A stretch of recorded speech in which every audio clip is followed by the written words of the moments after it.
Hey everybody, this is Mike Broadhurst with the Prud'Home team. It's September 21st and we're ready for our Market Monday. Let's get to the numbers. New inventory, 28 new properties came to the market this week compared to 42 last week. And this time last year, 53.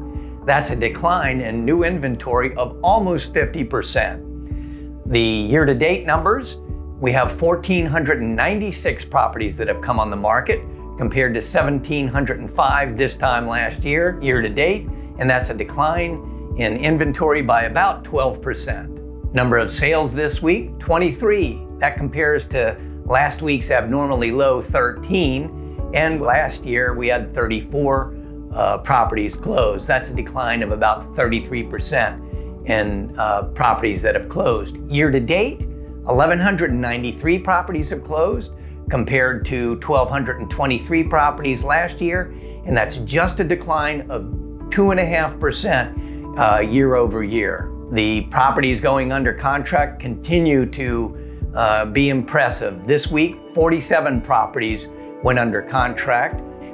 In the same week last year, we had 27 properties go under contract. That's a 111% increase when we're comparing week to week. This time last year, for year-to-date numbers, we had 1,439 properties go under contract this year, compared to 1,269 last year, and that's an increase of market activity of almost 13.5%. This week, the average sales price of a home in Bluffton was $382,000. That compares to last week's $321,000 and last year's $383,000. Year-to-date, the average sales price of a home in Bluffton is $452,000 compared to $385,000 last year. That's an increase of about 17.3% in property value. Cumulative days on market this week, 112 compared to 115 last week, compared to this time last year, 100. Year-to-date, cumulative days on market, 114 compared to year-to-date numbers this same time last year, 111. That's an increase of about 2.7% in cumulative days on market. I'd like to close this week's report and kind of review where we started the year and where we are now and maybe where we're headed. If you recall, the COVID restrictions took place about March 23rd, and they were lifted here in Beaufort County in South Carolina about May 11th. And what we see is about a 60-day lapse in the impact of these decisions. So I just wanted to go over this with you. When we compare the number of properties sold year-to-date back in May, it was 290 properties sold year-to-date, and during the same time frame last year, 290. So there was no change in market activity. In June, when we started to see the impact of the restrictions that were put on the market, the number of properties sold in Bluffton had declined by 15% when compared to the same time period last year.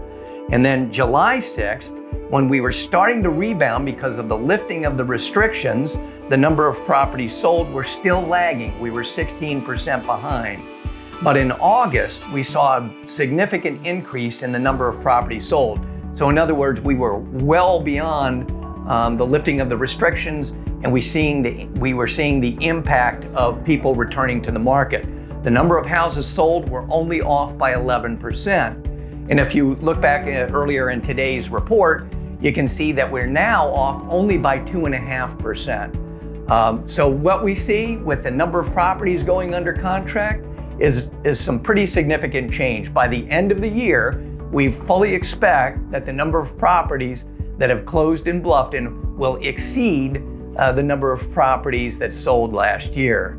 So it's all pretty good news for Bluffton and really for the Low Country in general, because Hilton Head Island reflects very much the same numbers.